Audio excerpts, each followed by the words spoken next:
Here we go. We've got 3 packages. Let's, I guess, begin with these small ones. This one is anime DVD.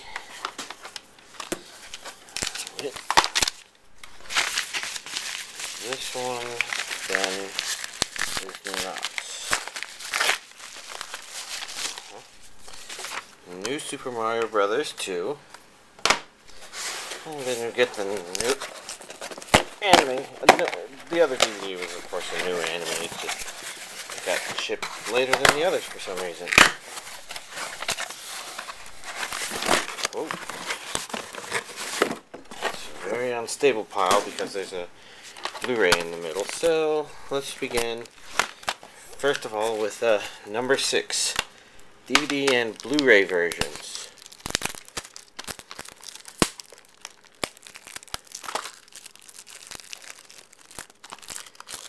I don't know anything about this anime other than when I first saw the name on, you know, the listing for the DVD show up, I'm like, Blue Sub number 6?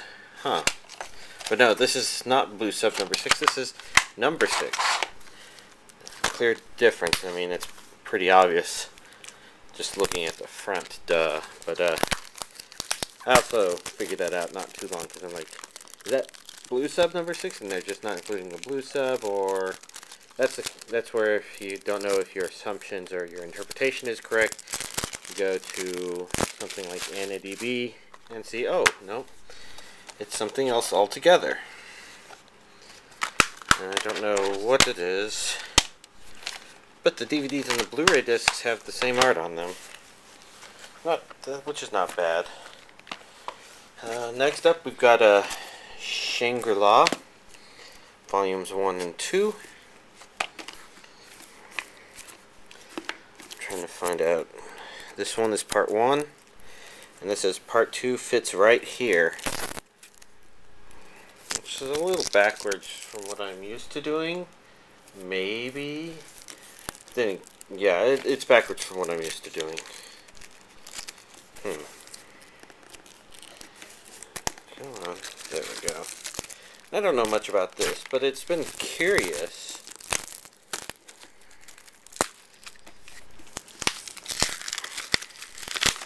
And we miss this colorful, excuse me, colorful art on the back to get just the nicer art in general.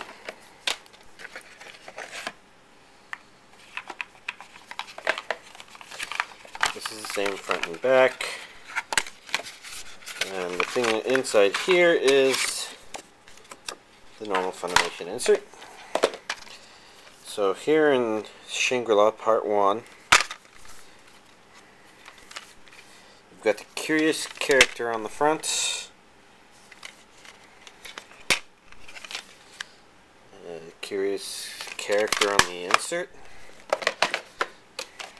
So if we open volume 2 here, we've got a slip cover, which is obviously not going to be included because this doesn't have a slip cover.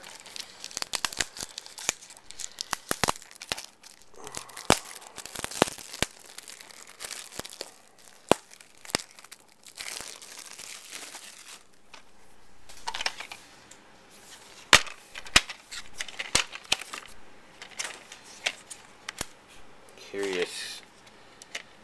Very curious. Discs 3 and 4, which means definitely a DVD only release. Oh, that's interesting, the little V shape there. Well, there we go. There's an interesting looking series on there. And then the other new thing that arrived was Shakugan no Shana Season 1, which I got, of course, because this is the Blu-ray release for it. And this may be a good opportunity to find an excuse to rewatch it, especially since I think we're finally seeing the... I guess I should have double-checked, but I think we're seeing listings for the second season finally coming out here. And since I don't generally download to watch stuff, yeah, it definitely did a DVD-sized Blu-ray sort of deal. We've got discs with character art on them, which looks familiar. Like I saw these on the others. So these are the DVDs. These black ones are the Blu-rays. And I see a listing here on the insert. So let's take a peek at that and take a look at here. Trying to make sure, because we've got the 24 episodes here. Shakugan no Shana 10 and Shakugan no Shana 10 returns. There's a possibility. Yeah, looking at this old release here, the final disc. I don't want to take it out. I don't think it says. But yeah, the Shana OVA. So, this was just a brief confirmation that I had heard that Shana OVA is not on this release. It sounds like there's something else with this Shana Tan stuff. Oh well.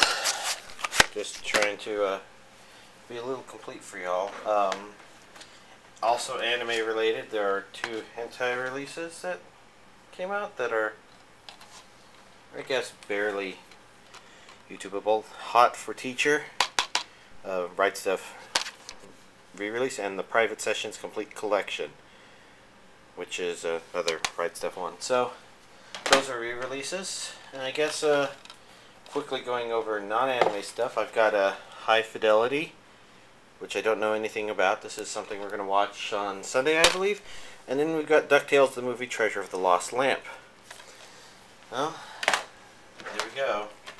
That would be all of this week's new anime, and this time I'm including the hentai in this showing.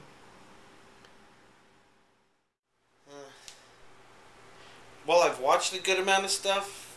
It's all rewatched stuff, and I figure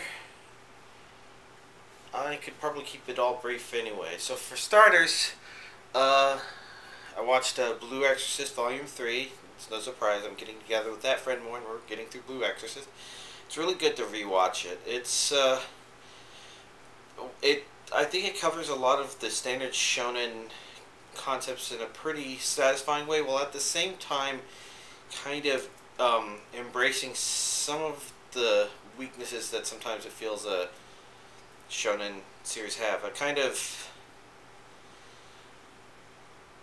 it's hard to say exactly what, but I kind of feel like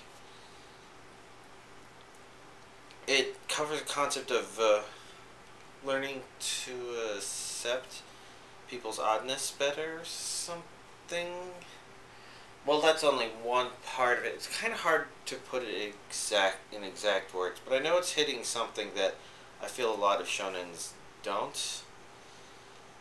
So I really appreciate it for that. Hope that friend's looking forward to the 4th and final volume. I rewatched Hell's Angels, and yeah, once again, same assessment as before. It's definitely got some story flaws, but left me in an overall positive mood watching the whole thing here and there. Not a varyingly positive, but just overall positive, and overall an enjoyable movie. I did not mind rewatching it, and I could see it again, especially for its interesting artwork, I guess. With another person, I'm finally we've identified how far he is in the Full Metal Alchemist Brotherhood, and we're rewatching the parts that he had seen last time but was barely remembering. That would be Brotherhood Part 4, which is of course really good. I mean, there's part of me that's nervous about it because I've seen it so many times and I forget that even though I'm not making progress rewatching it with him, he's making progress, and it's really good progress.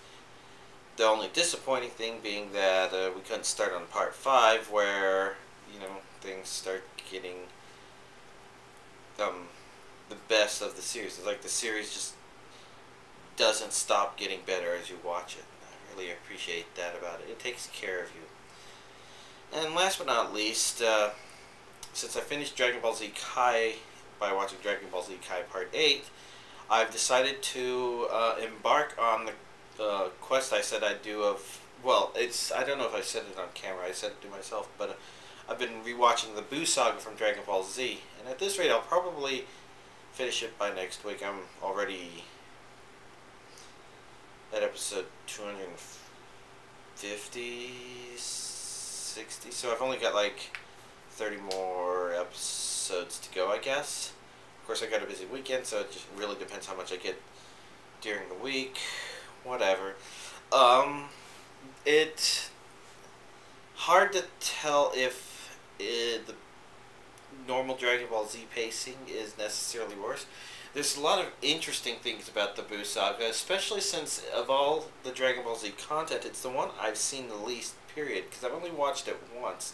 The episodes I downloaded were pretty bad quality, and one or two of them were not even translated into English. They were just Japanese audio with no subtitles. But you could still follow what was going on because it's Dragon Ball Z. It doesn't really proceed that fast.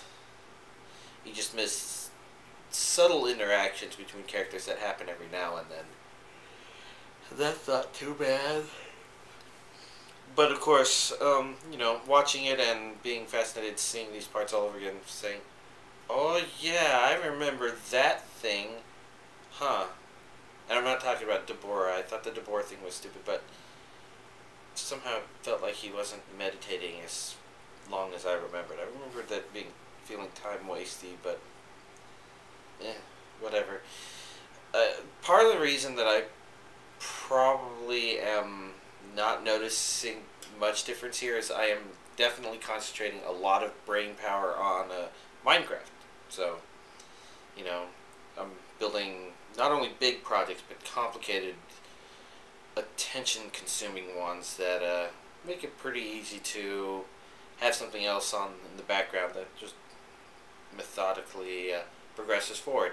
And the truth of the matter is, starting the part after Kai is actually the easiest part, simply because that engulfs the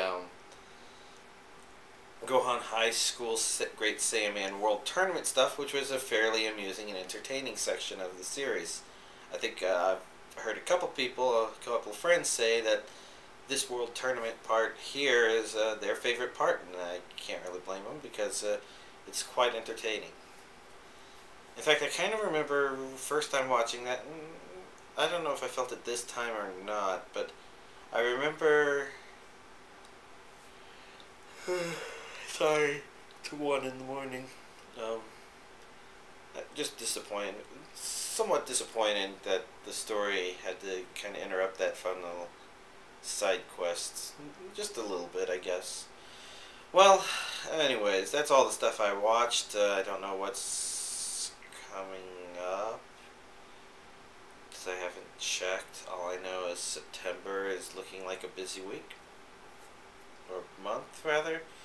I know that I've been staying close to only paying for the stuff only the new stuff that's coming out to work on car repair stuff. I don't know if I will be able to finish that next month or the month after, but if there's anything that puts a damper in the plan, it's that September's release has Fate Zero Season 2, which, well, it's a pretty expensive thing to buy. But it's within my budget, so we'll just see if it's just slows things down or something. So, shout out to the only person on the DVD collection subreddit up at this time, and that's the Fat Kid for Life. Everybody else, sorry you weren't here. Tuesday's a get-together day now, so that's why the videos are quick. So yeah, there we go. Y'all have a nice week.